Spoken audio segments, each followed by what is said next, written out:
Por favor, abran sus Biblias en Hechos capítulo 2. Hechos capítulo 2. Para que leamos los versículos que van del 41 al 47.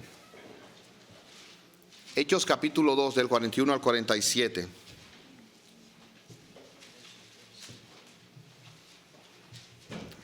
Vamos a Hechos capítulo 2 del 41 al 47. Dice así la palabra de nuestro Dios. Así que los que recibieron su palabra fueron bautizados y fueron añadidas en aquel día como 3,000 personas, y perseveraban en la doctrina de los apóstoles, en la comunión, en el partimiento del pan y en las oraciones. Entonces caía temor sobre toda persona, pues se hacían muchos milagros y señales por medio de los apóstoles. Y todos los que creían se reunían y tenían todas las cosas en común. Vendían sus posesiones y bienes y los repartían a todos, a cada uno según tenía necesidad. Ellos perseveraban unánimes en el templo día tras día, y partiendo el pan casa por casa, participaban de la comida con alegría, con sencillez de corazón, alabando a Dios y teniendo el favor de todo el pueblo, y el Señor añadía a su número los que habían de ser salvos. Vamos a orar. Qué bueno es leer esta palabra y darnos cuenta de cómo había un tiempo, había una intención, una práctica de reunirse y había unidad en la iglesia. Ayúdanos a meditar en eso ahora, y que al leer esto nosotros podamos disfrutar de tu palabra y podamos traer aplicaciones para nosotros como iglesia, pero también para nosotros como familia. Te lo pedimos esto en el nombre del Señor Jesucristo. Amén. Cuando nosotros pensamos en la iglesia, lamentablemente muchas veces pensamos en un edificio. Y la gente piensa y habla, ¿dónde está tu iglesia? Bueno, y te le da la dirección. Y dice, esa es mi iglesia. Yo personalmente tengo dificultad al pensar en mi iglesia, porque siempre pienso, realmente no es mi iglesia, es la iglesia de Cristo. Ahora, si es la iglesia donde yo me reúno, ok. Pero aún así, cuando pensamos en la iglesia otra vez, muchas veces pensamos en el edificio. Y yo puedo afirmar que hay diseños arquitectónicos que son propios de un edificio, y usted ve un edificio y te dice parece una iglesia, o parece una oficina de negocios, o parece una tienda, o parece una vivienda. Pero la iglesia no es el edificio. La iglesia son las personas. La iglesia que Cristo edifica no es edificio, sino personas que vienen al conocimiento de Él y son salvas, y esa es la iglesia. En tal sentido, la iglesia en la Biblia es presentada como la iglesia, oiga ahora, desde una perspectiva universal, invisible. Cuando Cristo dice, yo edificaré mi iglesia, Él no está hablando de una denominación o grupo en particular. Él está hablando de la iglesia en sentido general, en todas partes del mundo. Y esa iglesia es la que dice la Biblia que Él volverá a buscar.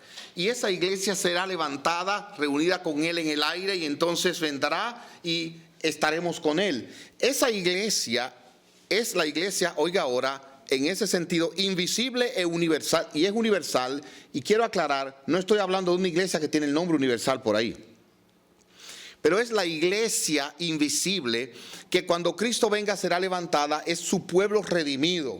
Esa iglesia es invisible porque usted va en un autobús, usted va por la calle, y usted va otro cristiano ahí, miembro de esa iglesia, usted no lo identifica porque usted no sabe, es invisible.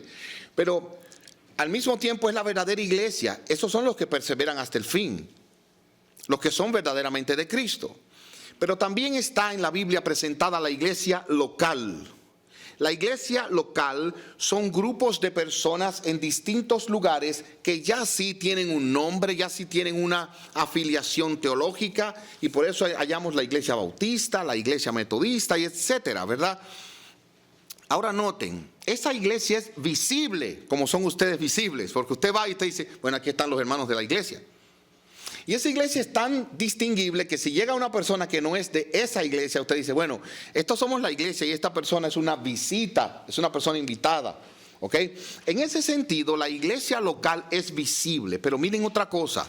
La iglesia local tiene personas que están en la lista, que pueden ser considerados como hermanos, pero realmente que nunca han nacido de nuevo.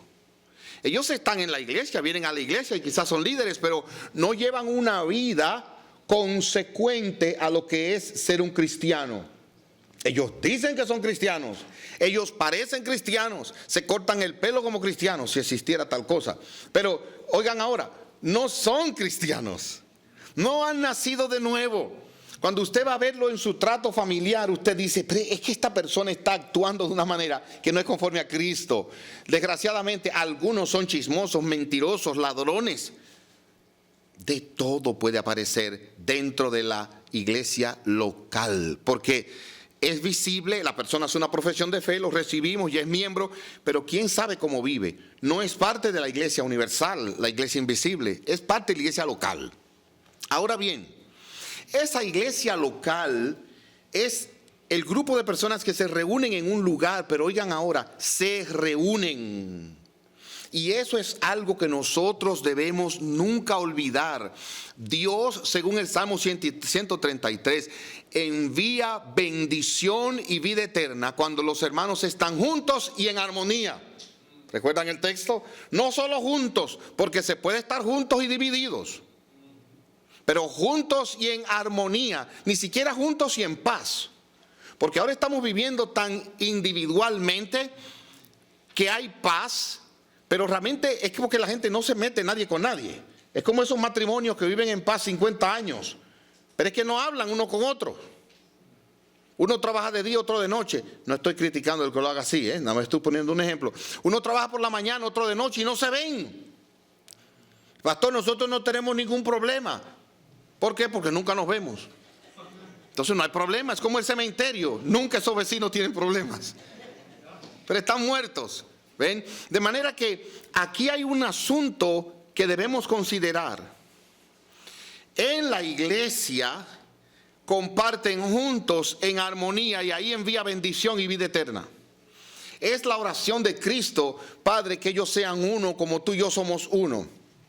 Y Hebreos dice claramente en capítulo 10, versículo 25, no dejemos de congregarnos como algunos tienen por costumbre, para estimularnos al amor y a las buenas obras. O sea, hay personas que abandonan las reuniones de la iglesia o no son constantes en las reuniones de la iglesia, y eso es peligroso.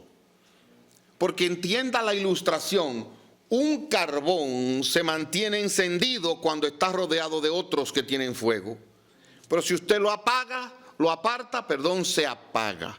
Eso pasa con aquellos que no son consistentes en la reunión del pueblo de Dios. Porque aquí la morada de Cristo, cuando dijo, he aquí donde están 2 o 3 reunidos en mi nombre, yo estoy en medio de ellos. Esa dinámica, esa presencia aquí es especial. Y cuando la perdemos, cuando no estamos ahí, dejamos de disfrutar eso, el corazón se enfría. Es como David que decía, cómo anhelo cuando yo iba a la casa de Dios con los hermanos, cómo yo me recuerdo ese tiempo. Eso debe ser un anhelo de todo verdadero hijo de Dios, debe de ser. John Wesley lo puso de esta manera: yo quiero al Cristo completo como mi Salvador, toda la Biblia como mi libro, toda la iglesia como mi comunión, y todo el mundo como mi campo misionero. Qué buena palabra. Y yo creo que nosotros tenemos que anhelar, espérese, yo quiero tener comunión con toda la iglesia. Usted ha visto cuando usted va a uno de esos buffets, vamos a decir el chino, o si quiere ponerle otro, Golden Corral, dándole promoción. Usted va por allí y usted no sé, hay personas que van y miren, nada más toman ensalada de huevo. Y pagaron por todo, pero lo de ellos es que les gusta la ensalada de huevo. Pero hay otro que va y coge un poquito de esto, y un poquito de aquello, y un poquito de aquello. Y después que come y llega a la mesa, y dice, ¿dónde conseguiste eso? Allá al doblar. Va y otra vez y busca el otro. Porque queremos probar lo más posible. Hermanos, en la iglesia debemos tener el anhelo de compartir con la mayor cantidad de hermanos posibles. No solamente con esto que yo trato aquí. No, yo quiero conocer al hermano acá, la hermana allá. Y yo lo veo que se ríe, yo quiero reírme con él, yo creo que llora, yo quiero llorar con aquel. ese sentido de pertenencia, de ser parte de un cuerpo, es necesario en la iglesia. Y lo que quiero que veamos en el pasaje que nosotros tenemos delante es, en primer lugar, el hecho de que las cosas que distinguían a la iglesia eran cosas que se llevaban a cabo juntos. En segundo lugar, me voy a extender un poquito más allá de lo que aquí encontramos en el pasaje para ir proyectándome en el libro de los Hechos, y veremos cuando estar juntos no es posible, cuando tenemos que separarnos. Y finalmente, a dar un consejo final, cómo podemos perseverar juntos en la iglesia. En primer lugar, veamos aquí que todo lo que hacían era juntos. Vayan ahí a su Biblia, en Hechos capítulo 2, versículo 41. Noten por favor el plural, que se está hablando en plural. Versículo 41. Así que los que recibieron. Ustedes ven que nos dicen el que recibió. En plural, los que recibieron. Había un grupo de personas. Fueron bautizados. Y fueron añadidas en aquel día como 3,000 personas. El hecho de que fueran añadidas, como les digo, es porque había un grupo que se estaba contando, considerando, y a ese grupo se le añadió otro. Versículo 42. Y perseveraban. ¿Ven plural? En la doctrina de los apóstoles, en la comunión perseveraban, en el partimiento del pan perseveraban, en las oraciones perseveraban. ¿Sabe lo que eso significa? Que estas personas estaban juntos cuando se enseñaba la doctrina de los apóstoles. Hermanos, cada cristiano tiene el deber de estudiar la palabra de Dios solo, tiene el deber de orar solo, tiene el deber de mantener una comunión saludable con Dios solo, pero también tiene el deber de congregarse y perseverar juntos en la doctrina de los apóstoles. Hermanos, nosotros podemos desviarnos muy fácilmente. ¿Usted no se da cuenta cómo es que la mente nuestra trabaja? A veces estamos en un lugar como este, incluso y se nos va la mente pensando tantas cosas. Y ya yo hablé hace un ratito de que el domingo que viene tenemos un desayuno y mencioné Thanksgiving. Y ahí mismo usted pensó, oye, el pavo, me regalaron un pavo, tengo que buscar un pavo. ¿Cómo voy a sazonar el pavo? El año pasado me quedó muy duro. Y hace rato que comenzó la predicación. Pero nuestra mente es frágil. Y también nosotros somos de una tendencia a veces a acomodar las cosas a nuestra conveniencia. Pero en esta dinámica de la iglesia somos animados a perseverar en una sana doctrina. En tal sentido, nadie se debe sentir mal cuando es corregido. Nadie se debe sentir mal cuando su doctrina es afinada. Yo pensaba que era así, pero ahora veo que debe ser de esta manera. Pablo lo necesitó y en un determinado momento otros discípulos lo necesitaron. Entonces nosotros lo necesitamos también. Perseveraban juntos en esa doctrina, juntos en la comunión, compartiendo unos con otros. Hermanos, esta disposición que ustedes ven aquí, providencialmente hoy fue así. Ayer había una actividad aquí, un funeral, y le dije, dejen las sillas así, las mesas, pero estamos hablando ya de que esto sea una posibilidad para nosotros desarrollar en un futuro nuestra relación de comunidad en la iglesia. Porque como usted está viendo ahí hay una manera dinámica de compartir que esperamos Dios use para bendición, que no se produce en la otra manera en que estamos ordenando nuestras sillas. Ellos perseveraban juntos en el partimiento del pan. Aquí viene con la cena del Señor. Es interesante que en un desayuno como este, los elementos que comimos son los mismos, pero el domingo que viene usted verá que no va a ser así. Hay algunos que van a traer por allá unos huevos con bacon y unos panecillos, y los que están aquí al lado a lo mejor trajeron cereal frío. Oiga bien, entonces estos que están aquí están fríos y cada vez que hacen así les da el olor del huevo y del otro lado. Eso va a pasar el domingo. Y quizás hash browns. Otros van a traer del pavo que le quedó del Thanksgiving. Hermanas, esto puede ser diferente. Pero cuando venimos a la cena del Señor, todos comemos el mismo pedacito de pan. ¿Usted se da cuenta? Y todos tomamos el mismo sorbito de vino. Y eso es maravillosamente un símbolo de la unidad que tenemos en Cristo. Porque no importa de dónde venga, no importa cuál haya sido su vida pasada y su pecado, usted necesita el mismo Salvador que los demás y la misma sangre que los demás para que le limpie de todo pecado. Usted puede haber sido muy bueno cuando niño, un santico, y luego un día en su universidad o en la escuela cometió el error de que le dio a su profesora un regalo de una manzanita, y después que se la dio usted pensó que no debió hacerla entera, fue, la cogió, le dio una mordida y la metió en la funda otra vez, y usted vive culpable por eso. Pero hay otro que piensa de otra manera y su culpa es mucho mayor. Los dos necesitan el mismo Salvador, la misma sangre que les limpie de sus pecados. Además de eso, dice aquí que perseveraban también en las oraciones. Oraban juntos. Y si Dios quiere, eso lo vamos a estar haciendo. Además de las oraciones que hicimos allá en su mesa, al final estaremos orando juntos. Pero además de esto, vemos en el versículo 46, perseveraban unánimes en el templo. Y me gusta esa palabra, unánimes. Y hermanos, quiero alentarles. Miren. Tratemos de aprovechar este tiempo al máximo. Yo quisiera que usted apreciara tanto esta reunión, que usted viniera con tiempo. ¿Ok? La mayoría de nosotros en este país, a pesar de nuestra cultura latinoamericana, de llegar tarde, porque eso pasa, ¿verdad? No sé si en su país, pero en mi país eso es la norma. Es tarde que llegamos. Entonces yo he tenido que luchar en esta vida, y en este país sobre todo, con eso, en mi casa. Imagínense una familia grande, eso es una lucha, arrear a todo el mundo para salir a tiempo. Yo soy experto, si usted quiere consolación, hable conmigo y vamos a llorar juntos. Pero tenemos que luchar por eso, porque esa puntualidad es necesaria en la iglesia para poder aprovechar el poco tiempo que tenemos en toda la semana. Ellos estaban allí unánimes en el templo día tras día, partiendo el pan en las casas, por casa, participaban de la comida con alegría y con sencillez de corazón. Y eso me gusta, hermanos, porque hay personas como que comen obligado. ¿Usted se da cuenta? Coma la comida. Yo recuerdo una persona una vez que me dijo: yo odio comer.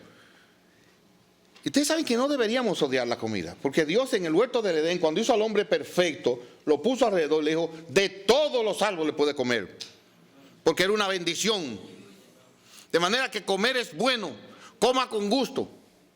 Ellos comían con alegría, no coma ofendido ni disgustado, que es una misericordia de Dios en un mundo donde hay tanta necesidad. Pero ellos perseveraban en esto, comiendo con gusto, alegría, sencillez de corazón, y perseveraban alabando a Dios.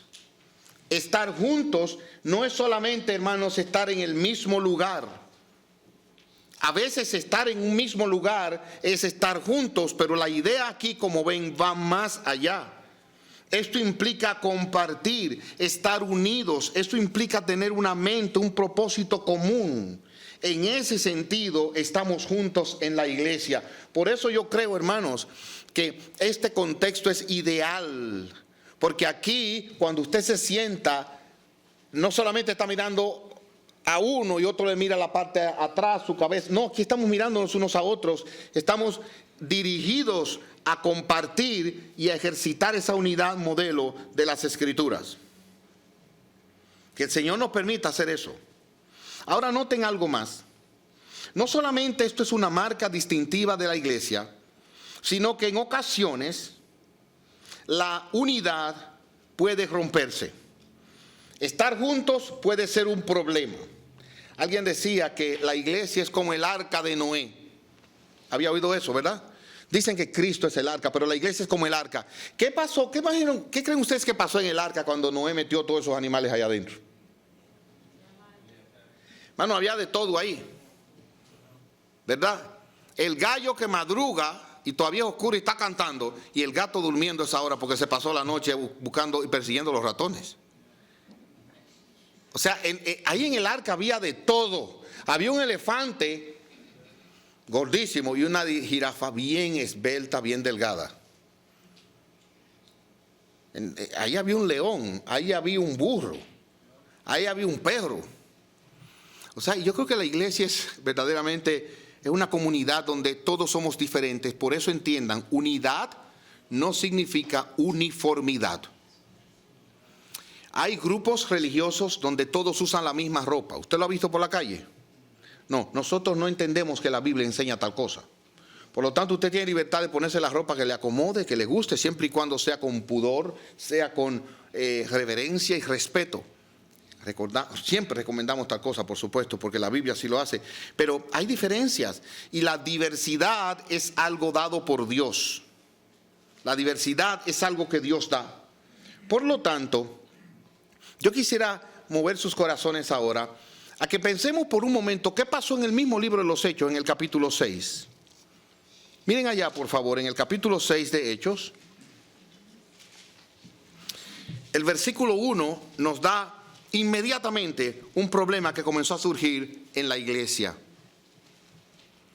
En aquellos días, como crecía el número de los discípulos, se suscitó una murmuración de parte de los helenitas contra los hebreos, es decir, los que no eran hebreos contra los que son hebreos, de que sus viudas, las viudas de que no eran de los hebreos, eran desatendidas en la distribución diaria. Vamos a parar ahí. Hermanos, tal parece que en el contexto precisamente de la distribución diaria o de la comida, del servicio en el contexto de la comida, y eso lo vemos porque los diáconos servirían a las mesas. Nótenlo allí, el versículo siguiente, después que los dos se convocan, el versículo 2, segunda parte, no conviene que nosotros descuidemos la palabra de Dios para servir a las mesas. Y eso implica que en la iglesia había un contexto como este donde se servía a la mesa. Pero allí surgió el problema, y es que las mujeres de los griegos, las viudas de los griegos, estaban siendo desatendidas, mientras los hebreos le estaban dando cierto privilegio. Yo no sé qué tipo de desatención o privilegio era, pero ya comenzó a surgir el problema. Y hermanos, quiero que entiendan algo. En esta iglesia hay un solo problema en esta congregación. ¿Saben cuál es?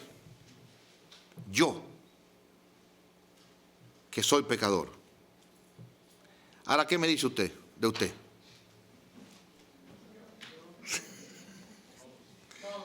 Claro, cada uno tiene que decir, el problema soy yo aquí.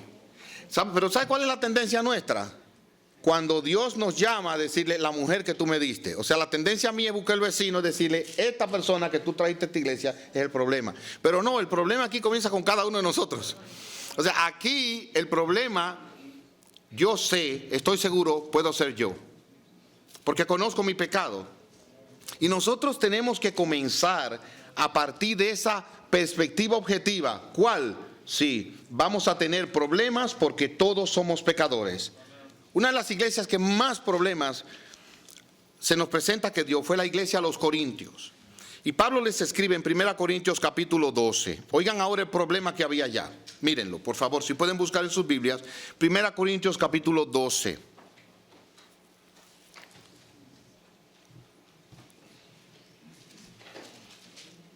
Primera Corintios capítulo 12,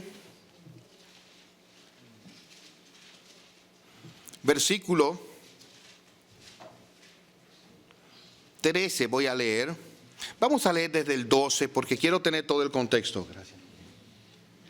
Desde el 12, por favor, imagínense el problema, La iglesia, diferentes personas, y de repente entre ellos se veían como extraños por las diferencias, pero esas diferencias son buenas, como vamos a ver en un momento.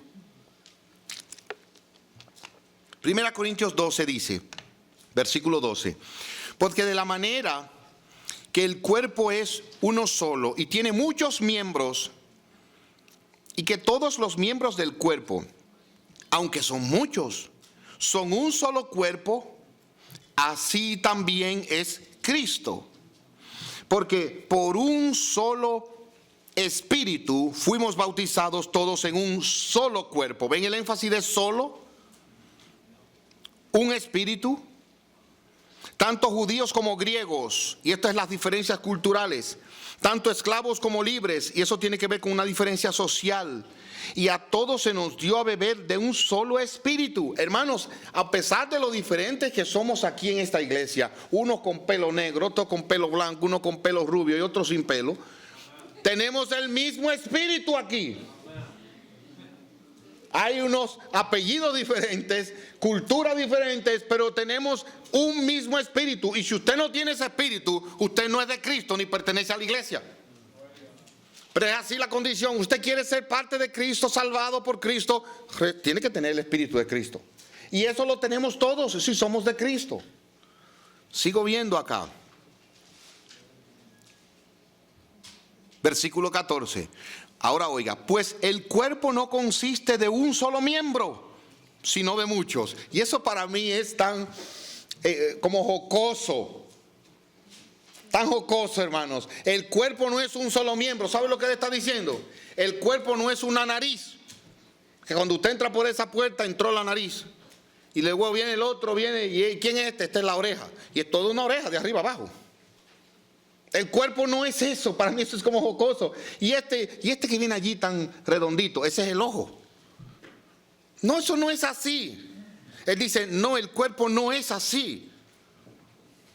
Versículo 15. Si el pie dijera, porque no soy mano, no soy parte del cuerpo, por eso no sería parte del cuerpo.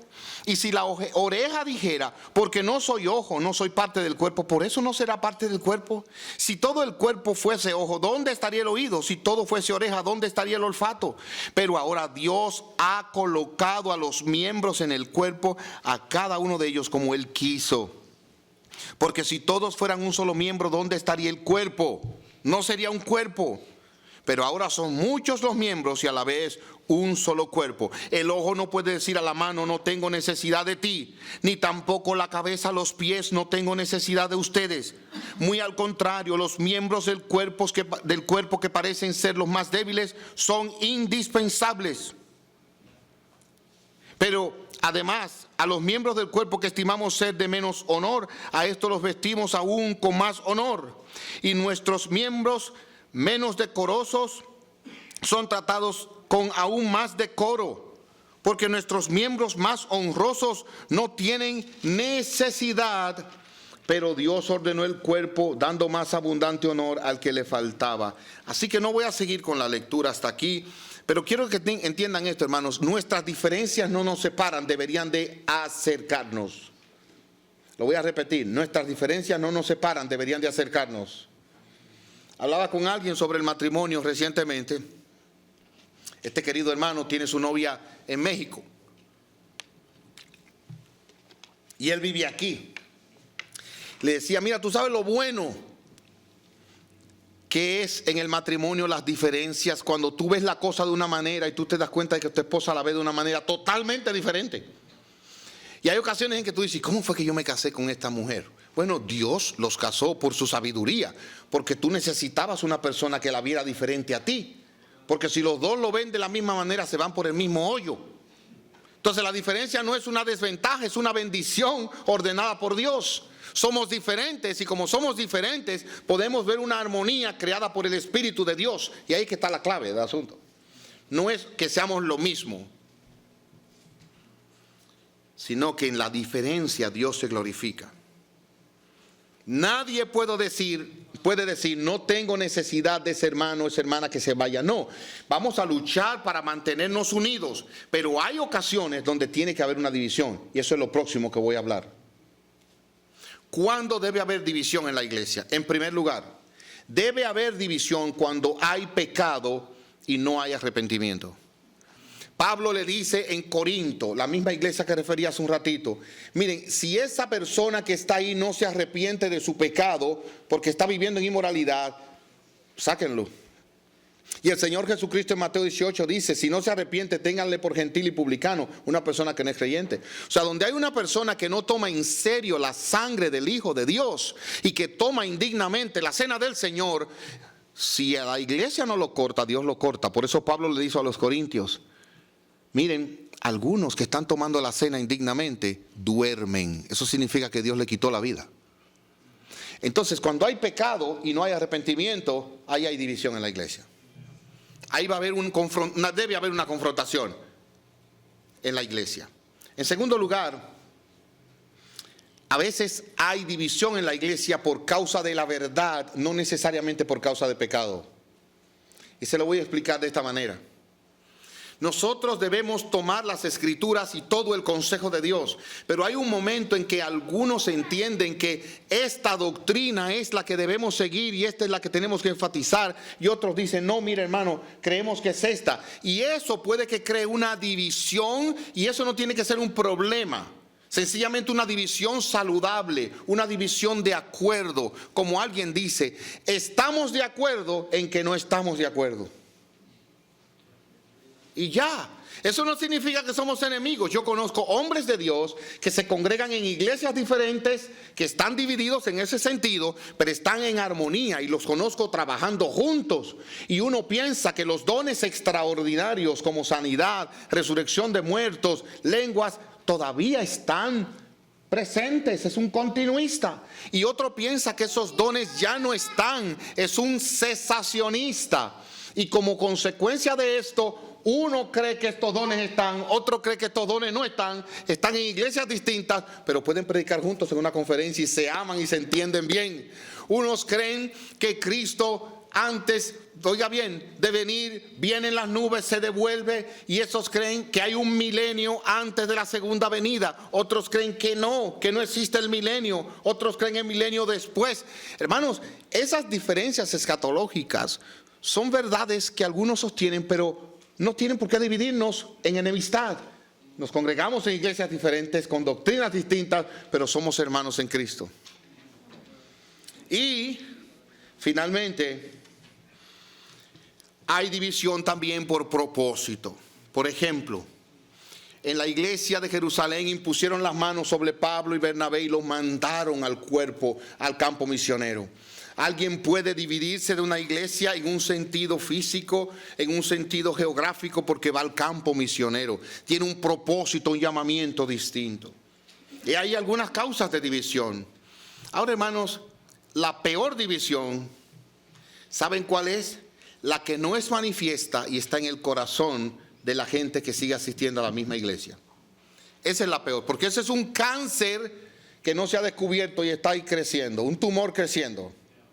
Nosotros tenemos que ser honestos en Cristo, tenemos que hablar claramente, tenemos que entendernos y andar juntos en aquellas cosas que debemos andar juntos.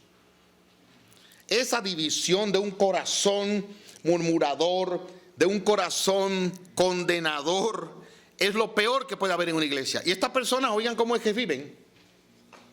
Viven en la iglesia, pero murmuran todo lo que se hace en esa iglesia. Son personas que están en la iglesia, pero se sienten mal con todo. Si dan, se sienten mal. Y si no dan, también se sienten mal. Ese es un problema que no debe existir en la iglesia. Yo recuerdo hablando con una querida hermana, muy querida hermana. Ya se fue con el Señor. Pero esta hermana venía a la oficina pastoral a hablar conmigo y me decía, pastor, yo no estoy de acuerdo aquí en esta iglesia porque veis todos los hermanos. Sí, hermana, mire, aquí es. Ok. Hermano, no había pasado 3 semanas, ahí estaba el hermano otra vez. Pastor, quiero hablar con usted. Sí, cómo no, dígame, hermana. Pastor, yo me siento mal en esta iglesia porque yo veo también que algunos aquí llegan tarde y no digo, sí, hermana, pero usted entiende que ok. Hermano, no había pasado 2 semanas, ahí estaba el hermano. Pastor, quiero hablar con usted. Dígame, hermana. Pastor, yo no me siento, déjeme decirle algo, hermana. Yo creo que todo lo que usted me ha dicho es verdad. Y le voy a dar un consejo. Para que usted sea libre de ese malestar en su vida, váyase a otra iglesia. Mire, le voy a recomendar esta iglesia en particular y ella se echó para atrás. ¿Usted me está diciendo que me vaya? Digo, sí, para que usted sea feliz. No, pastor, yo no me quiero ir de aquí. Entonces no se queje más. Hasta ahí, hermano. Jamás volvió. Jamás. Porque hay personas que se viven así. Ahora, el problema, ¿saben cuál es? Cuando eso se convierte en una forma de vida, y no lo hacen en la iglesia, sino también en su casa y en su familia. Oiga, y es una crítica permanente. Y tenemos que salir de eso. Eso está mal. Eso es un corazón murmurador. Y Dios condenó eso en Israel. Y por murmuradores los puso a andar 40 años en el desierto. No, eso está mal. Usted siempre se puede quejar, pero también siempre puede dar gracias a Dios. El Señor nos ayude. En tal sentido, me voy a mi última parte. ¿Cómo nosotros podemos permanecer juntos en armonía en la iglesia? Y quisiera que vean lo que dice Romanos capítulo 12. Aquí está la ley, aquí está el consejo de Dios, la norma. A mí me fascina esta porción. Romanos capítulo 12.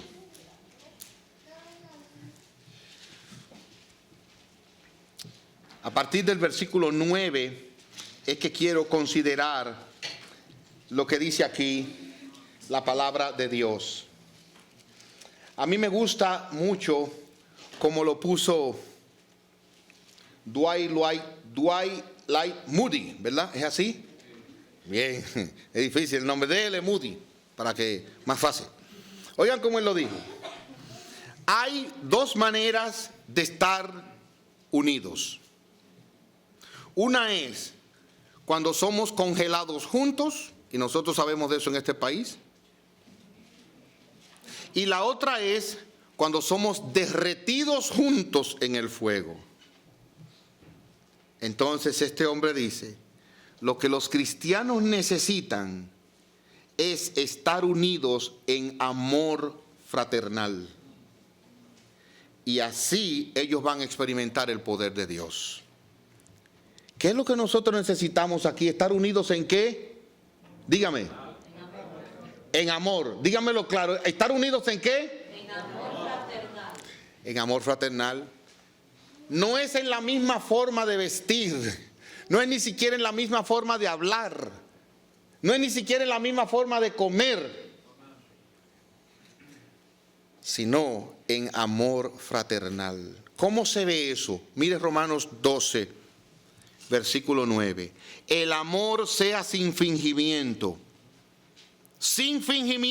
con apertura, aborreciendo lo malo y adhiriéndose a lo bueno, amándose los unos a los otros con amor fraternal, en cuanto a honra, prefiriéndose los unos a los otros, no siendo perezosos en lo que requiere diligencia, sino ardientes en espíritu, sirviendo al Señor.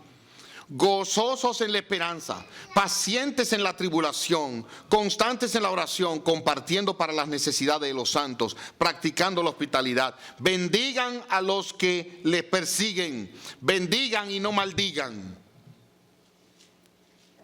Hermano, usted sabe lo que es en la iglesia poder desarrollar ese espíritu de bendición de corazón, porque nosotros como evangélicos tenemos la costumbre de saludarnos, Dios le bendiga. Eso está bien, pero ¿qué de aquella persona que realmente le está haciendo la vida difícil y usted de corazón le dice que Dios te bendiga? Es la mejor manera de usted salir de ese problema. Porque si Dios lo bendice y es salvo, entonces ya usted se libra del problema, porque esa persona va a bendecirlo.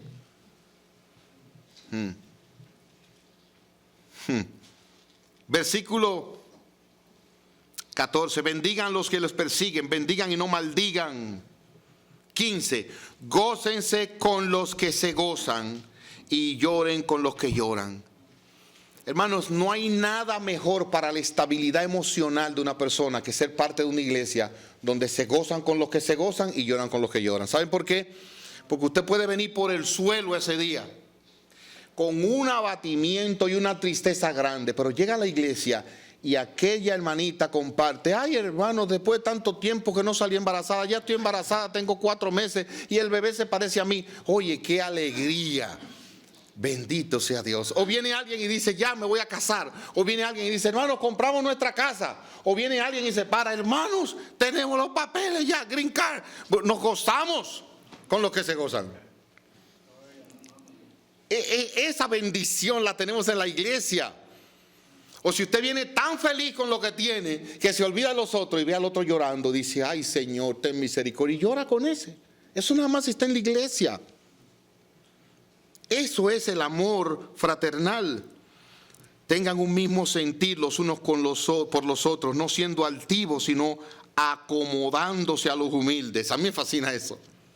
Acomodándose a los humildes. No sean sabios en su propia opinión. No paguen a nadie mal por mal. Procuren lo bueno delante de todos los hombres. Y si es posible, en cuanto dependa de ustedes, tengan paz con todos los hombres. No se vengan ustedes mismos. No den, sino dejen lugar a la ira de Dios. Dios obre. Mía es la venganza, dice el Señor. Si tu enemigo tiene hambre, dale de comer. Si tiene sed, dale de beber. Haciendo esto, carbones encendidos amontonará sobre su cabeza. Y finalmente, oigan esto. No sea vencido por el mal, sino vence con el mal el bien. Que eso sea así en tu casa. Oh, pastor, usted no sabe lo malo que me están haciendo. Bien, no sea vencido por el mal, vence con el bien el mal. Oh, pastor, usted no sabe lo que yo siento en mi corazón, un deseo. No sea vencido por el mal, sino vence con el bien el mal. No sea vencido de lo malo, vence con el bien el mal. Amados míos, he aquí que la iglesia tiene un patrón de unidad, de armonía, juntos. Vemos que hay razones para dividirse porque somos tan diferentes y somos pecadores, pero hay aquí la fórmula también. El amor fraternal gobierna entre nosotros. Que Dios nos ayude a crecer en amor, en el amor de Cristo, como Cristo nos amó. Vamos a orar y luego vamos a responder unas preguntas ahí que ustedes tienen para la mesa. Padre Santo, gracias por esta oportunidad. Gracias por la palabra predicada y por lo que hemos aprendido. ¿Qué puedo yo hacer en mi casa? ¿Cómo puedo yo aplicar esto en mi casa y aquí en la iglesia? Oh Señor, ayúdanos a ver esto con provecho. Te lo pedimos en el dulce nombre de aquel que vive y reina, nuestro Señor y Salvador Jesucristo. A Él sea la gloria, ahora y siempre. Amén.